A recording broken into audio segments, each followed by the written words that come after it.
말라기서 2장 17절부터 3장 12절까지 말씀을 교독합니다. 너희가 말로 여호와를 괴롭게 하고도 이르기를 우리가 어떻게 여호와를 괴롭혀 드렸나이까 하는도다. 이는 너희가 말하기를 모든 악을 행하는 자는 여호와의 눈에 좋게 보이며 그에게 기쁨이 된다 하며 또 말하기를 정의의 하나님이 어디 계시냐 함이니라. 만군의 여호와가 이르노라. 보라, 내가 내 사자를 보내리니 그가 내 앞에서 길을 준비할 것이요 또 너희가 구하는 바 주가 갑자기 그의 성전에 임하시리니 곧 너희가 사모하는 바 언약의 사자가 임하실 것이라. 그가 임하시는 날을 누가 능히 당하며 그가 나타내는 때에 누가 능히 서리요. 그는 금을 연단하는 자의 불과 표백하는 자의 잿물과 같을 것이라. 그가 은을 연단하여 깨끗하게 하는 자 같이 앉아서 레위 자손을 깨끗하게 하되 금, 은같이 그들을 연단하리니 그들이 공의로운 제물을 나 여호와께 바칠 것이라. 그때 유다와 예루살렘의 봉헌물이 옛날과 고대와 같이 나 여호와께 기쁨이 되려니와 내가 심판하러 너희에게 임할 것이라. 점치는 자에게와 간음하는 자에게와 거짓 맹세하는 자에게와 품꾼의 싹에 대하여 억울하게 하며 과부와 고아를 압제하며 나그네를 억울하게 하며 나를 경외하지 아니하는 자들에게 속히 증언하리라. 만군의 여호와가 말하였느니라. 나 여호와는 변하지 아니하나니 그러므로 야곱의 자손들아 너희가 소멸되지 아니하느니라. 만군의 여호와가 이르노라. 너희 조상들의 날로부터 너희가 나의 규례를 떠나 지키지 아니하였도다. 그런즉 내게로 돌아오라. 그리하면 나도 너희에게로 돌아가리라 하였더니 너희가 이르기를 우리가 어떻게 하여야 돌아가리까 하는도다. 사람이 어찌 하나님의 것을 도둑질하겠느냐. 그러나 너희는 나의 것을 도둑질하고도 말하기를 우리가 어떻게 주의 것을 도둑질하였나이까 하는도다. 이는 곧 11조와 봉헌물이라. 너희 곧 온 나라가 나의 것을 도둑질하였으므로 너희가 저주를 받았느니라. 만군의 여호와가 이르노라. 너희의 온전한 11조를 창고에 들여 나의 집에 양식이 있게 하고 그것으로 나를 시험하여 내가 하늘 문을 열고 너희에게 복을 쌓을 곳이 없도록 붙지 아니하나 보라. 만군의 여호와가 이르노라. 내가 너희를 위하여 메뚜기를 금하여 너희 토지 소산을 먹어 없애지 못하게 하며 너희 밭에 포도나무 열매가 기한 전에 떨어지지 않게 하리니. 함께 있습니다. 너희 땅이 아름다워짐으로 모든 이방인들이 너희를 복되다 하리라. 만군의 여호와의 말이니라. 아멘. 오늘 말씀은 말라기서 6번의 논쟁 가운데 세 번째, 네 번째 논쟁인데 그 6번의 논쟁 첫 번째는 하나님의 사랑에 대한 것, 두 번째는 하나님을 경외하는 문제, 그리고 세 번째는 결혼 문제, 그리고 네 번째는 하나님은 백성에게 돌아오라고 하시는데 백성은 하나님으로부터 떠난 줄도 모르는 것에 대한 것을 논쟁하는 것이고, 다섯 번째는 11조와 봉헌물에 관한 것이고, 여섯 번째는 여호와의 날에 관한 논쟁이었습니다. 오늘 네 번째, 다섯 번째, 즉 하나님의 백성이 하나님 떠난 그것을 모르고 있는 것에 대한 것들, 그리고 11조 봉헌물에 관한 것들에 대한 논쟁인데, 이 말씀을 통해서 우리는 무엇을 깨달아야 할까요? 먼저 17절에서 3장 5절 말씀 보면은 유다 백성은 정의를 버리고 살면서 정의 하나님이 어디 계시냐라고 비아냥거립니다. 근데 이 정의라는 건 미시파트인데 이것은 공판, 즉 하나님의 정의가 실현되는 장소인데 그 미시파트의 하나님, 즉 하나님이 공의로 판단하시는 그 하나님이 어디 계시냐라고 비아냥거렸다는 거죠. 이 하나님 내가 심판하러 너에게 임할 것이다. 즉 하나님께서 미시파트의 하나님으로 너에게 임할 것이다. 공의로 판단하는 그 하나님은 너에게 임할 것이다 라고 이야기하는 거죠. 하나님은 금을 연단하는 불처럼 표백하는 잿물처럼 오셔서 하나님께 드리는 예배를 깨끗하게 하실 것입니다. 그리고 하나님은 경외하지 않는 자들의 미신, 간음, 위증, 그리고 가난하고 힘없는 사람들을 향한 수탈과 압제를 심판하실 것이라고 말씀하십니다. 하나님께 드려지는 그 예배가 더럽혀지고 사회의 죄악이 만연해도 심판이 임하지 않는 기간은 정해져 있습니다. 계속 평안하다 안전하다 할 수 없죠. 분명히 하나님께서 하나님 때가 되시면 하나님이 임하셔서 그 모든 것을 정의로 심판하시겠다라고 말씀하십니다. 우리가 하나님께서 참으실 그 기간이 지나면 하나님은 종교적 부정과 사회적 불의를 반드시 심판하실 것입니다. 계속 경고하셨음에도 그 경고를 무시하고 있다가는 그 심판을 면하지 못하게 된다는 거죠. 기억해야 하는 것은 심판의 시간은 갑자기 임하며 결코 피하지 못한다는 것입니다. 에스겔서 33장 4절에서 5절 말씀에 그들이 나팔 소리를 듣고도 정신 차리지 아니하므로 그 임하는 칼에 제거당함을 당하면 그 피가 자기의 머리로 돌아갈 것이라. 그가 경고를 받았던들 자기 생명을 보존하였을 것이나 나팔 소리를 듣고도 경고를 받지 아니하였으니 그 피가 자기에게로 돌아가리라. 계속 하나님은 경고하십니다. 지금도 계속 경고하십니다. 강단에 선포되는 말씀을 통해서 또 성경 말씀을 통해서 계속 우리에게 경고하고 계시는 거죠. 그런데 그 경고를 듣고도 돌이키지 아니하면 하나님께서는 그 경고의 시간이 지나면 뭐 하신다고요? 심판하신다는 것입니다. 공의로 판단하신다는 것입니다. 즉 미시파트에 하나님께서 임하셔서 우리가 하는 모든 일들에 판단하실 거라는 것입니다.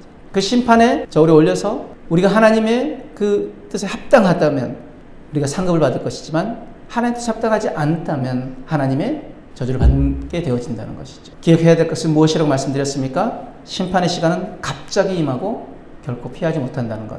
데살로니가서 우리가 5장 말씀 1절에서 6절 말씀 뭐라고 말씀하십니까? 형제들아 때와 시기에 관하여는 너에게 쓸 것이 없으면 주의 날이 밤에 도적같이 이를 줄을 너희 자신이 자세히 알미라. 그들이 평안하다 안전하다 할 그때 잉태된 여자에게 해산의 고통이 이른 것 같이 멸망이 갑자기 이르리니 결단코 피하지 못하리라 말씀하십니다. 그러면서 뒤에 뭐라고 말씀하시냐? 형제들아 너희는 어둠에 있지 아니하며 그날이 도둑같이 너에게 임하지 못하리니 너희는 다 빛의 아들이요 낮의 아들이라. 우리가 밤이나 어둠에 속하지 아니하냐니 그러므로 우리는 다른 이들과 같이 자지 말고 오직 깨어 우리 개혁 한계는 근신할지라 했는데 개혁의 지금 정신을 차릴지니라. 깨어 정신 차리고 있으라는 것입니다. 주님이 언제 오실지 우리가 알 수 없기 때문에 우리가 슬기로운 다섯 처녀처럼 기름등불을 준비하고 주님 오시는 그날에 아멘 주 예수여 어서 오시옵소서 마라나타 우리가 외치며 주님을 맞이할 수 있는 준비가 되어야 되는데 그렇게 하기 위해서는 우리가 뭐 해야 된다고 말씀하십니까? 정신을 차리고 깨어 있으라는 것입니다. 우리는 밤에 속하지 아니하였고 낮에 속하였다고 이야기합니다. 밤에는 어둠에 속하지 아니하였다라고 이야기합니다. 즉 우리가 그 경고의 나팔을 듣지 못하는 자들은 어떤 자들입니까? 밤이나 어둠에 속한 자들입니다. 깨어있지 않기 때문에 그 경고의 나팔을 듣지 못합니다. 우리가 깨어있다면 하나님 경고의 나팔을 들을 수 있을 것입니다. 우리가 영적으로 깨어있다면 하나님이 우리에게 말씀하시는 것을 들을 수 있고 그 들은 말씀을 통하여서 우리의 삶을 돌아보게 하시고 우리가 하나님 옆에서 온전하게 행하지 못하는 것이 있다면 우리가 돌이키게 하실 것입니다. 이것은 은혜입니다. 한데 만약에 우리가 그 하나님 말씀이 들려지지 않는다.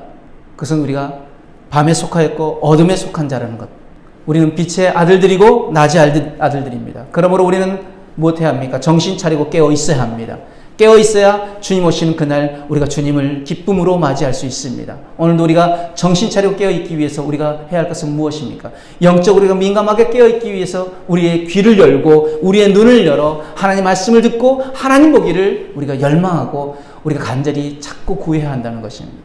오늘도 이 시간이 그렇게 하나님을 찾고 구하는 시간이 되어지길 원합니다. 3장 6절에 12절 말씀에 변함없는 언약에 신실하신 하나님과 달리 한결같이 언약을 어기는 이스라엘 백성을 향하여서 하나님께서 뭐라고 말씀하십니까? 내게로 돌아오라. 그러면 내가 너에게로 돌아가리라. 그렇게 말씀하시면서 언약의 관계를 회복하기를 염원하십니다. 그런데 이스라엘 백성들이 뭐라고 이야기합니까? 우리가 하나님을 떠난 적도 없는데 도대체 어떻게 돌아가야 한다는 것입니까? 라고 반문합니다. 그들은 힘없는 이웃을 착취하면서도 형식적인 제사를 꾸역꾸역 드리고 있었기에 자신들이 하나님을 떠나 있는 줄도 몰랐습니다. 죄를 지은 것보다 죄를 몰라서 뉘우칠 줄 모르는 것이 더 큰 문제인 것이죠. 그러면서 하나님께서 뭐라고 말씀하십니까? 너희가 나의 것을 도둑질하였다라고 말씀하십니다. 그 하나님의 질타의 유다 백성은 뭐라고 얘기합니까? 우리가 어떻게 주의 것을 도둑질했습니까? 라고 항변합니다. 그래서 하나님 뭐라고 말씀하십니까? 그들이 11조와 봉헌물을 내지 않은 것이 도둑질한 것이라고 말씀하십니다.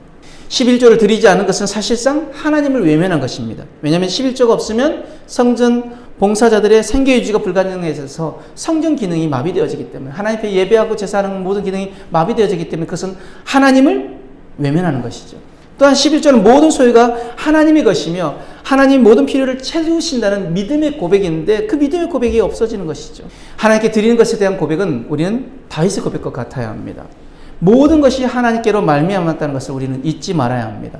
역대상 29장 9절에 14절 말씀에 백성은 자원하여 드렸으므로 기뻐하였으니 곧 그들이 성심으로 여호와께 자원하여 드렸으므로 다윗 왕도 심히 기뻐하니라. 다윗이 온 회중 앞에서 여호와를 송축하여 이르되 우리 조상 이스라엘의 하나님 여호와여 주는 영원부터 영원까지 송축을 받으시오며 여호와여 위대하심과 권능과 영광과 승리와 위엄이 다 주께 속하였사오니 천지에 있는 것이 다 주의 것이로소이다. 천지에 있는 것이 다 주의 것이로소이다. 아멘. 여호와여 주권도 주께 속하였사오니 주는 높으사 만물의 머리이심이니이다. 부와 귀가 주께로 말미암고 또 주는 만물의 주제가 되사 손에 권세와 능력이 있사오니 모든 사람을 크게 하심과 강하게 하심이 주의 손에 있나이다. 우리 하나님이여 이제 우리가 주께 감사하며 주의 영화로운 이름을 찬양하나이다. 그러면서 다윗이 이렇게 고백합니다. 나와 내 백성이 무엇이간데 이처럼 즐거운 마음으로 주께 드릴 힘이 있었나이까. 모든 것이 주께로 말미암았사오니 우리가 주의 손에서 받은 것으로 주께 드렸을 뿐이니이다. 아멘. 이 고백이 우리에게 있어야 될 줄 믿습니다. 우리가 노력해서 얻은 것이라고 착각하고 있는데 아니요. 하나님이 허락하지 아니하시면 그 모든 것 우리가 누리고 살 수 없는 것입니다. 하나님이 허락하셨기에 하나님 우리에게 주셨기에 우리가 누리고 사는 것을 우리가 잊지 말아야 합니다. 그러므로 우리가 하나님 앞에 물질 드리는 것 우리가 자랑스러워할 필요가 없습니다. 왜요? 하나님 주의 손에 받은 것으로 주께 드렸을 뿐이기 때문입니다. 그럼 내게 있는 모든 것이 주님의 것이라고 생각되어지면 주님께 드리는 것 아깝습니까? 원래 그분께 드려져야 될 것 당연히 드리는 것입니다. 그런데 하나님께서 은혜를 주셔서 그 모든 것 가운데 일부를 받으시고 나머지는 우리가 누리고 살아가게 만드셨습니다. 은혜입니다. 만약에 하나님이 다 달라고 하셨으면 그죠? 그런데도 하나님은 일부를 우리에게 그것은 무엇으로? 믿음의 고백으로 드리게 하시는 것입니다. 그러면서 하나님께서 우리에게 모든 것을 그러면서 뭐라고 말씀하시냐면 야 너희가 시험해봐라. 나를 한번 시험해봐. 내가 너희에게 어떻게 주지 않는지 한번 시험해보라고. 뭐라고 말씀하십니까? 10절에 만군의 여호와가 이르노라. 너희의 온전한 11조를 창고에 들여 나의 집에 양식 있게 하고 그것으로 나를 시험해 내가 하늘 문을 열고 너희에게 복을 쌓을 것이 없도록 붙지 아니하나 보라. 하나님 왜 드리라고 하십니까? 더 주시려고, 더 부어주시려고. 한데 우리는요, 인색함으로 드립니다. 억지로 드립니다. 아니요, 우리의 고백은 다윗의 고백처럼 하나님께로 모든 것이 말미암았사오니 우리가 주의 손에서 받은 것으로 주께 드렸을 뿐이니다라는 고백, 그 고백에 더하여 하나님 앞에 우리가 사랑의 고백으로 드려야 될 줄 믿습니다.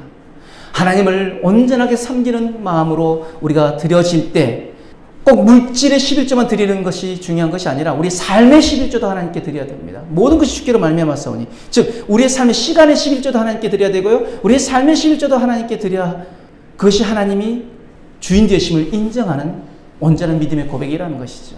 오늘 하루 중에 구별되어서 이 새벽에 하나님께 드리는 시간도 우리가 삶의 11조를 하나님께 드리는 시간입니다. 마찬가지로 우리 물질의 11조뿐만 아니라 우리 전생에 우리의 삶에 살아가면서 하나님께 받은 것 하나님께 온전히 드린다는 믿음의 고백으로 우리가 새벽을 드리고 물질 드리고 우리 삶을 드리는 저와 여러분들의 삶이 되어지길 주님으로 축복합니다. 아멘.